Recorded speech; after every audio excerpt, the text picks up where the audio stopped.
ngasi January ki tarik manga ningthaukaaba numit ing kumja lising aniga kuntarukki yaifaba pungfam simaktada all Assam akoigi oiba Assam state gi oiba Manipuri kano akoigi kare council demand coordination committee gi na sinja langja duna akoina ngasi pangtok chariba mass relay sida akoi ngasi mi kaya amrom tina Silchar shahar gi akoi bijatna Manipuri autonomous council pdba roi haibagi Assam sarkar da wakat bagi khongchat sida asi koi mi mayam tindana ikolagi bi tekendri school gi campus te horaga shahar gi Silchar shahar gi akoi bida koi chatna koi kholao akan balaudna Assam sarkar da Manipuri autonomous council तानबगी मतंगदा अकोई district commissioner दा वकचे कोई पिसल लबगी मतुंगदा अकोई गसी मिफम सिगा फमजे फम सि लोरबई तुंगदा अकोई की ओइबा गसी हुजी press meet अछि अकोई जी प्रेस की नुक्सी जरबई चिनाव सिंदंग बिलकपा आब वक्तदा प्रेस की चिनाव सिंगो इकोगोन खुरमजरी थगतजरी गसी की अकोई की अरोइबगी अकोई की गसी रिलीज लुबगी हलकबगी अकोई की प्रेस मीट सिदा अकोई की चेयरमैन नोबिरिबा अकोई की Manipuri council demand coordination committee की chairman ओबिरिबा कांगबम Shanti Kumar retired ACS officer ना ये चेयरमैन ना अखोई प्रेस की वही खरा फोंदोकपिने बंग तो नोलुक छे अखोई ngasi Manipuri Autonomous Council Demand Coordination Committee na January ki tarik 5 2026 da maming leiraba Meitei gi khwajege na takhokninga raba bitregenaji school sidagi khongsan duna ekoina khogi rally India Club oina chalaga Park Road oina Gandhi Baug oina laaga DC office ta district commissioner da ekoina memorandum pisan basida saruk yabiriba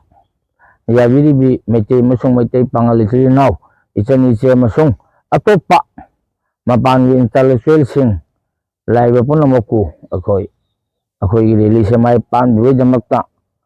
akoi na mi punamoku NGO punamoku akoi na hanan hak thagachari ngasi gi release ai na khanjabada mi lising ahum muk hena chalamgani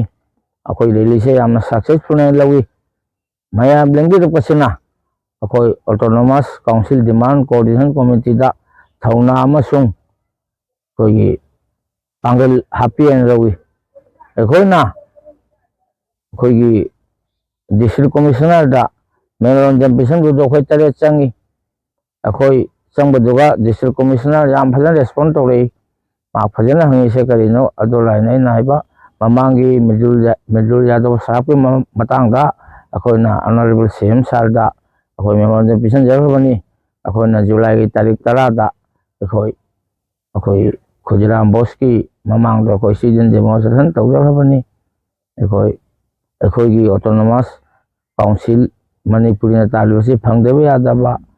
port amani akoi mi lak mari manga leiba community ni haidumang yam phajan respond to rei ai na haije gi mase khara thuna khari yangna akoi gi